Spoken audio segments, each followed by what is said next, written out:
Welcome to the webinar on the Conservation Treatment Grant Program for 2015.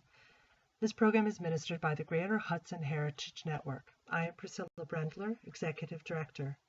The Conservation Treatment Grant Program provides support funding for the treatment procedures by professional conservators to aid in the stabilization and preserving of the objects and collections of museums, historical societies, and cultural organizations throughout New York State.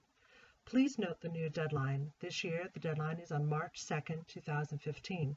Historically, the deadline has been in June. Therefore, we want to make sure that you are aware of this change.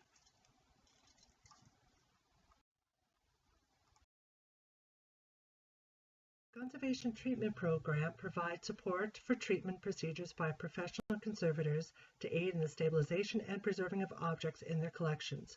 We are speaking of 3D objects specifically that are located in historical societies, museums, cultural organizations throughout the state. In the 2014 grant year, 47 grant applications were received at Greater Hudson from institutions from 31 counties throughout New York State, requesting approximately $250,000 in grant support. 24 awards were awarded, totaling of $104,000, were recommended by a peer panel made up of conservators and curators and museum professionals.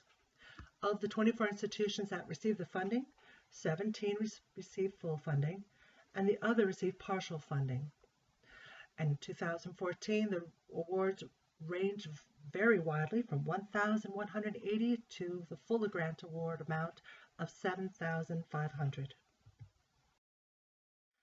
Organizational budgets of those who received fundings ran a huge gap from about $500 operating budget to $24.5 million. So you'll see that we received grant requests from a wide range of organizations throughout New York State. For this year, 2015, we have $89,386 in funding available for the conservation of your objects. Support of up to $7,500 available for the conservation treatment of 3D objects, and these include, but are not limited to, paintings, works of art on paper, textiles, furniture, frames, sculptures, historical, ethnographic, and archaeological objects, decorative objects, and every decorative object in between owned by eligible organizations. Funding also is available for the treatment costs for supports, frames, stands, mounts that are integral to the treatment of the object. Organizations that are a nonprofit 501c3 museum, historical organization, or other cultural institution that owns, care for, exhibits collections to the public is eligible to apply for this grant program. Wonderful aspect of this grant program is that no match is required. But if the conservation is greater than $7,500, you must demonstrate where the additional funds will come from.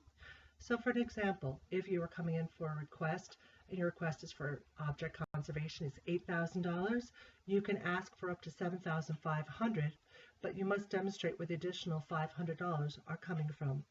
If there is no match, this is a wonderful aspect to the grant, considering we all know how difficult it is to come up with the matches for that. For this grant program, we are very interested for the conservation of the objects, and New York State also is very sensitive to make sure that these fundings are available so that all organizations are able to avail themselves to it. If your object that you're coming in for the conservation is very large and the funds are far more than $7,500, you can consider staging it in two different stages, phase 1 or phase 2. The example we have is if this is a wagon, one organization can come in 1 year for the conservation of its wheels. The second year can come in for the running boards. Another year can come in for the harnesses. You can ask for this staging and funding as long as each conservation project for each year is a standalone conservation in itself. The variety of objects that are funded continue to include paintings and frames. You see, the frames are very important because they also are integral to the piece of the painting. You cannot hang up a painting unless you have the frames. We have lithographs. Even though the lithograph itself is works on paper, which typically would be considered archival, in this case it is framed and therefore it is deemed an object, a 3D object, and therefore is included.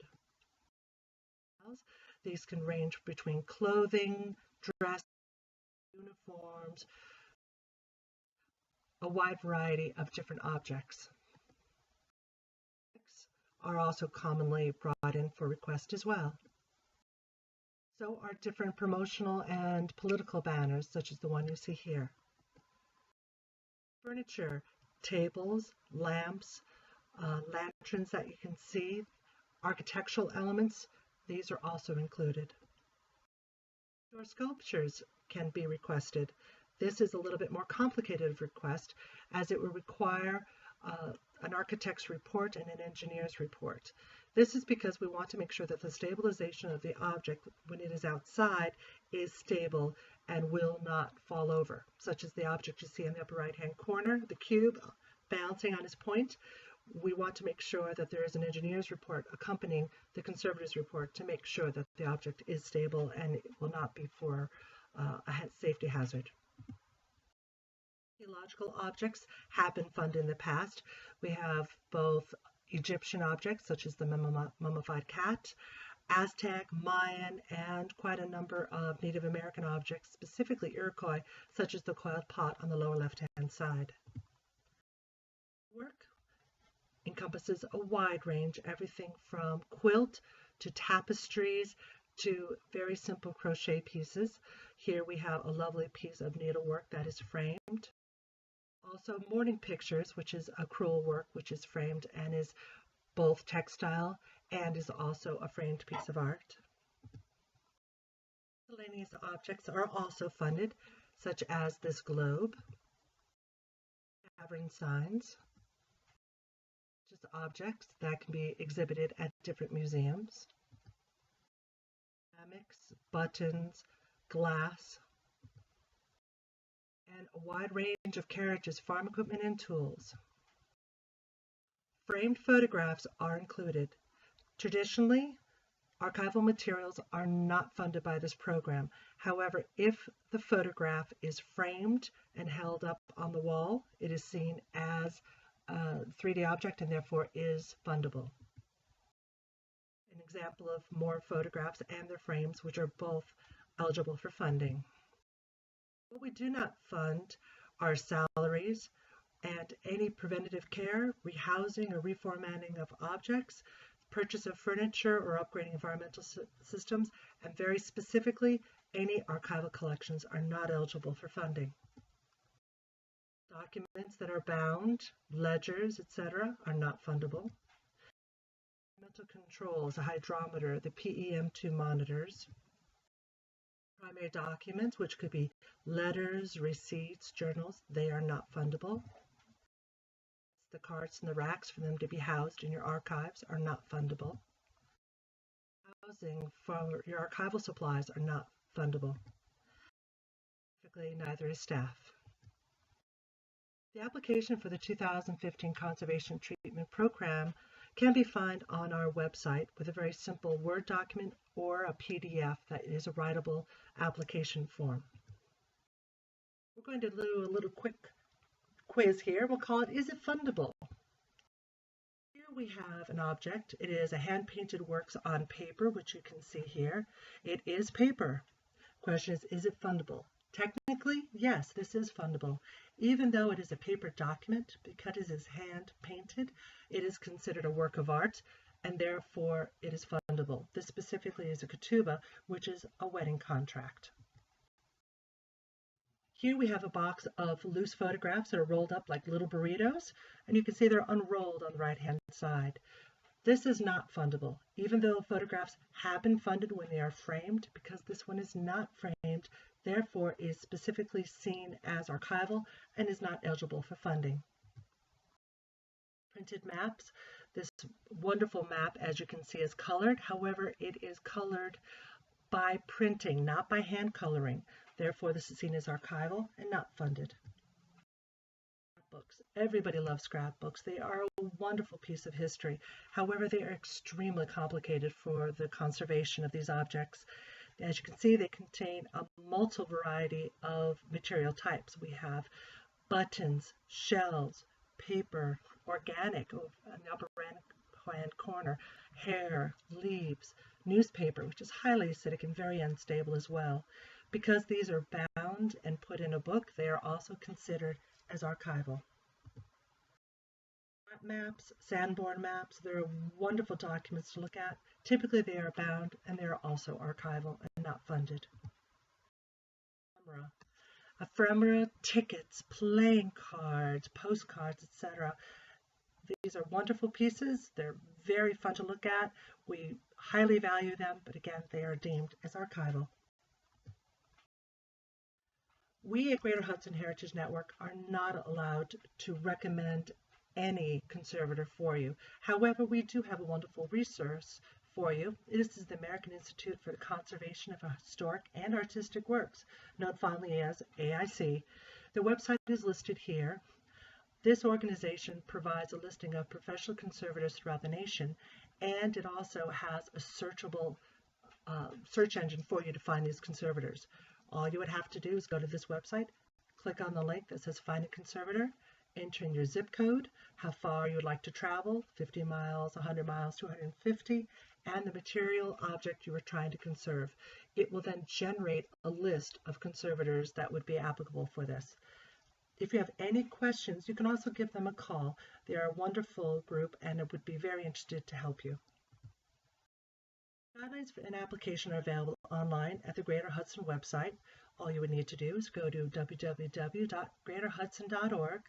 You will see in the upper toolbar that there's programs, and you would scroll down to the Conservation Treatment Grant Program. All the guidelines, the application procedures, and the application itself is all available online. So remember, please, the deadline has changed. It is now March 2nd, 2015.